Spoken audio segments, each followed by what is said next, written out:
Okay, so today we are going to discuss another lecture in our ASP.NET Core series, and today we are going to discuss model validation. So बहुत ही important topic है model validation. ठीक है, तो आज के इस topic के अंदर हम discuss करेंगे कि model validation होती क्या है, किस तरह से perform की जाती है. ठीक है, तो और model validation को हम किस तरह से ASP.NET Core के अंदर implement कर सकते हैं.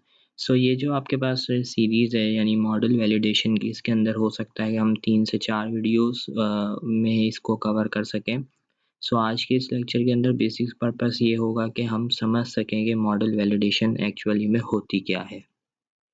So what is model validation. Sometimes जो है आपके पास ऐसा होता है कि जो यूज़र है वो डेटा जो है यानी फॉर्म के ऊपर जो डेटा हम यूज़र से गेट कर रहे होते हैं, ज़रूरी नहीं कि यूज़र जो है वो सही फॉर्म में डेटा दे. ठीक है, यानी हो सकता है कि वो गलत डेट पास कर दे या वो डेटा पास ही नहीं करे, यानी वो जो डेटा वो पास कर रहा है वो वैलिड ना हो, इनकरेक्ट हो. ठीक है, सो और उसको जो है वो हम जो है ना फिर डेटाबेस में सेव नहीं कर सकते क्योंकि वो डेटा क्या है, इनवैलिड है. ठीक है, तो उस टाइम पे फिर मॉडल वैलिडेशन जो है वो वर्क करती है. यानी हम मॉडल पे वैलिडेशंस लगाते हैं ताकि हम ये चेक कर सकें कि जो डेटा आ रहा है वो करेक्ट फॉर्म में आ रहा है या नहीं आ रहा. अगर वो करेक्ट फॉर्म में नहीं आ रहा तो वो हमारी किसी यूज़ का नहीं है, और अगर हम उसको डेटाबेस में ऐसे ही सेव कर लेंगे तो दैट इज़ रॉन्ग, क्योंकि आगे चल के जब हम रिपोर्ट्स जनरेट कर सकते हैं या और कुछ हमें इंफॉर्मेशन गेट करनी है तो फिर हमारे लिए क्या होगा, वो डेटा किसी काम का नहीं होगा. Here you can see कि enter data may contain a typo और यूज़र में intentionally enter the inappropriate data. सो हो सकता है कि कभी-कभार ऐसा भी होता है, बहुत सारे टेक्निकल यूज़र्स होते हैं, वो चेक करना चाह रहे हो कि आपने अपनी वेबसाइट के अंदर जो है वो वैलिडेशन लगाई है या नहीं लगाई है. तो इस वजह से कुछ यूज़र उसको चेक करने के लिए भी जो है वो इनअप्रोप्रिएट डेटा डाल सकते हैं, और हो सकता है कि यूज़र कुछ टाइप कर रहा हो और उससे गलती से डेटा जो है वो एंटर हो गया, जैसे कि ईमेल है. अब ईमेल के अंदर आपको पता है कि जब तक हम @ का सिंबल यूज़ नहीं कर सकते तो इसका मतलब क्या होता है कि वो करेक्ट ईमेल नहीं है. ठीक है, तो इसको चेक करना बहुत ज़रूरी है. ठीक है, तो यानी इसका मतलब क्या है कि जब भी हम डेटाबेस के अंदर जो डेटा स्टोर करते हैं तो पहले हम उन डेटा को यानी यूज़र के जो इनपुट हैं उनको डेटाबेस में स्टोर करने से पहले क्या करते हैं, वैलिडेट करते हैं. क्या करते हैं, वैलिडेट करते हैं कि वो जो इनपुट आ रहा है डेटा वो सही फॉर्म में है या नहीं है. इसी तरह से जो हमारे पास ASP.NET कोर है वो हमें मॉडल वैलिडेटर प्रोवाइड करता है, बाय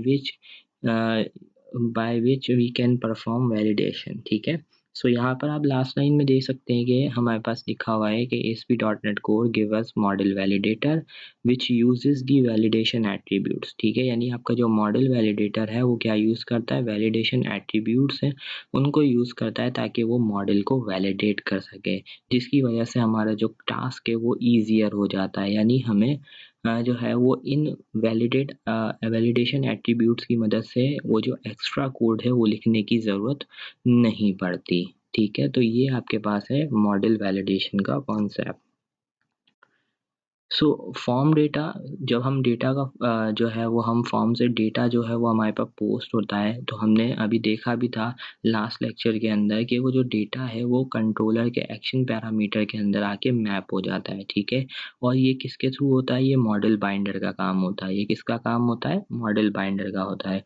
तो model needs to be validated for the correctness. ठीक है, जैसे कि मैंने अभी डिस्कस किया कि मॉडल को हमें वैलिडेट करना लाजमी है for the correctness of data. This validation can be done at the client side before sending the data.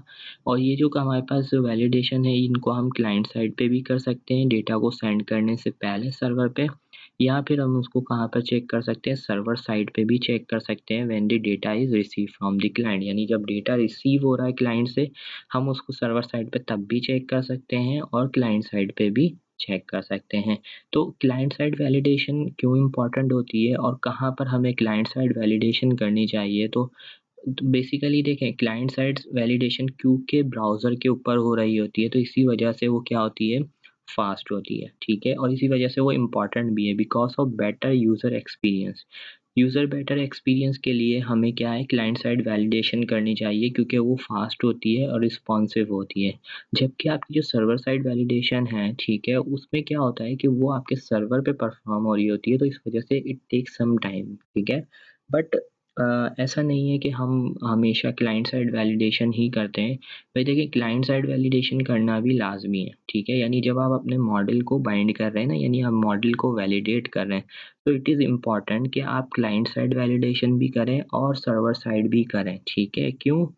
क्योंकि देखें, समटाइम्स क्या होता है कि अगर हमने क्लाइंट साइड वैलिडेशन सिर्फ लगाई है, तो हो सकता है कि कोई यूज़र क्या कर दे, जावास्क्रिप्ट डिसेबल कर दे, क्योंकि क्लाइंट साइड वैलिडेशन जो हम परफॉर्म करते हैं वो जावास्क्रिप्ट के थ्रू कर रहे होते हैं। और अगर किसी ने जावास्क्रिप्ट जो है वो डिसेबल कर दी अपने ब्राउज़र से, तो आपकी जो क्लाइंट साइड वैलिडेशन है वो वर्क नहीं करेगी, ठीक है। इसी तरह से जो भी क्लाइंट साइड का आपने कोड लिखा होगा वो वर्क नहीं करेगा। और let's say for some reason आपके पास जो है जावास्क्रिप्ट लोड नहीं हो पाती और आपका पेज लोड हो जाता है, ठीक है।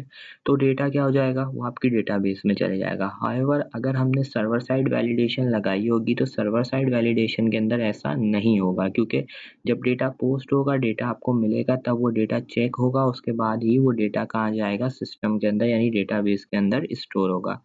So it is important that you should perform client side validation and also the server side validation for the correctness of data, ठीक है। डेटा को करेक्ट फॉर्म में भेजने के लिए आपको दोनों टाइप्स की वैलिडेशन को परफॉर्म करना चाहिए। So basically how model validation works, ठीक है। आपके पास मॉडल वैलिडेशन किस तरह से वर्क करती है एएसपी डॉट नेट कोर के अंदर। सो हमने प्रीवियस लेक्चर के अंदर हमने पढ़ा था कि हमारे पास मॉडल बाइंडिंग किस तरह से वर्क करती है ASP dot net core application के अंदर। यानी जब भी हमारी एचटीटीपी रिक्वेस्ट जो है वो अराइव करती है, तो मॉडल बाइंडर क्या करता है, वो क्या होता है कि मॉडल बाइंडर इन्वोक होता है जब passing the control to the controller action method, यानी कंट्रोलर के एक्शन मेथड को कंट्रोल पास करने से पहले आपका मॉडल बाइंडर क्या होता है, वो इन्वोक होता है। और मॉडल बाइंडर जो है वो इन सिर्फ जो है वो आपकी वैल्यूज़ को एक्शन पैरामीटर में बाइंड नहीं करता, बल्कि वो क्या करता है, but also validates them by using the model validator. तो मॉडल बाइंडर 2 काम कर रहा है, ठीक है ना। मॉडल बाइंडर क्या कर रहा है, एक तो मॉडल यानी क्या कर रहा है, वैल्यूज़ जो है वो एक्शन पैरामीटर्स के अंदर बाइंड कर रहा है, और आल्सो उनको क्या कर रहा है, वैलिडेट कर रहा है by using the model validator, ठीक है। मॉडल वैलिडेटर को यूज़ करते हुए क्या कर रहा है, उसको वैलिडेट भी कर रहा है, ठीक है।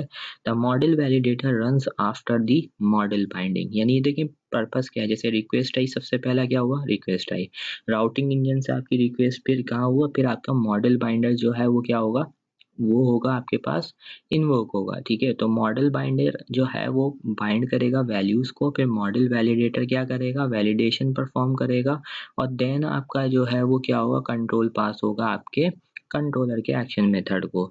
The model validator runs after the model binding, ठीक है। यानी आपके पास मॉडल वैलिडेटर कब रन होता है, after the model binding, and runs a series of validation. और जब वो रन होता है तो वो क्या करता है, फिर सीरीज ऑफ वैलिडेशन जो आपने मॉडल प्रॉपर्टीज पे अप्लाई की होती हैं, उनको वन बाय वन क्या करता है, चेक करता है, और उसका रिजल्ट जो है वो सेट करता है, यानी मॉडल की स्टेट को क्या करता है, मैनेज करता है। यानी आपके पास अगर आपने लेट से कि आपके मॉडल प्रॉपर्टीज के ऊपर एक से ज़्यादा, यानी हो सकता है आपने सारी फील्ड्स के ऊपर जो है वो रिक्वायर्ड के जो है वो आपने वैलिडेशन लगाई हुई है कि आपको सारा डेटा पास करना है, और उसमें से आपने कोई एक डेटा पास नहीं किया। तो अगर वो एक डेटा पास नहीं किया है, तो क्या होगा, आपके पास मॉडल वैलिडेटर के लिए वैलिडेशन फॉल्स हो जाएगी, और आपका जो मॉडल स्टेट है उसकी वैल्यू क्या हो जाएगी, फॉल्स हो जाएगी। जिसकी वजह से आपको ये पता चलेगा कि आपके पास क्या हुआ है, कि मॉडल की जो स्टेट है वो फॉल्स है। इसका मतलब क्या है, कि कोई ना कोई डेटा आपने सही फॉर्म में पास नहीं किया है, ठीक है। सो जो एट्रीब्यूट्स हम अप्लाई करते हैं अपनी मॉडल प्रॉपर्टीज़ के ऊपर, उनको हम कलेक्टिवली क्या कहते हैं, हम उनको वैलिडेशन एट्रीब्यूट्स कहते हैं। और ये क्या करते हैं, ये कुछ कोड कंटेन करते हैं जो आपके पास मॉडल वैलिडेटर जो है वो उसको यूज़ करता है और आपके पास वैलिडेट करता है मॉडल को, ठीक है। और आपके पास ASP.NET कोर जो है उसके अंदर बहुत से आपके पास बिल्ट इन वैलिडेशन एट्रीब्यूट्स मौजूद हैं जिनको हम यूज़ कर सकते हैं, ठीक है। यानी उनको यूज़ कर सकते हैं और मॉडल्स की प्रॉपर्टीज़ के ऊपर अप्लाई कर सकते हैं ताकि वो वैलिडेशन रूल जो है वो हमारे मॉडल के ऊपर अप्लाई हो जाए। These validation attributes also known as data annotation, ठीक है। अगर आप में से किसी का बैकग्राउंड है ASP.NET MVC का तो उनको डेटा एनोटेशंस के बारे में पता होगा। तो हम जो इन वैलिडेशन एट्रीब्यूट्स को डेटा एनोटेशंस के नाम से भी कहते हैं। और इन ये आपके पास कौन से नेम स्पेस के अंदर अवेलेबल होते हैं, यहाँ पर मेंशन है system dot component model dot data annotation का जो हमारे पास नेम स्पेस होता है उसके अंदर ये वैलिडेशन एट्रीब्यूट्स हमारे पास मौजूद होते हैं। और अगर आपको ये वैलिडेशन एट्रीब्यूट्स अपनी मॉडल प्रॉपर्टीज़ पे अप्लाई करने हैं तो फिर आपको क्या करना पड़ता है, आपको ये नेम स्पेस जो है उसको अपने मॉडल के अंदर क्या करना पड़ता है, आपको इंपोर्ट करना पड़ता है ताकि आप जो है इन वैलिडेशन एट्रीब्यूट्स को अपने मॉडल के ऊपर यूज़ कर सकें, ठीक है। सो ये सारा कॉन्सेप्ट था, ठीक है, कि मॉडल वैलिडेशन क्या होती है, वैलिडेशन एट्रीब्यूट्स क्या होते हैं, मॉडल वैलिडेशन कैसे वर्क करती है ASP.NET कोर के अंदर। सो आज के इस लेक्चर का बेसिक पर्पस यही था कि हम इसको सिर्फ समझें, ठीक है। सो आज के इस लेक्चर में मैंने आपको सिर्फ ये समझाया है और अब जो अपकमिंग लेक्चर होगा उसके अंदर हम इन वैलिडेशन एट्रीब्यूट्स को डिस्कस करेंगे कि कौन-कौन से वैलिडेशन एट्रीब्यूट्स हैं, उनको किस-किस तरह से हम अपने मॉडल प्रॉपर्टीज़ के साथ अप्लाई कर सकते हैं। सो आज के इस लेक्चर में इतना ही, इंशाल्लाह मिलते हैं नेक्स्ट वीडियो में, तब तक के लिए अल्लाह हाफ़िज़।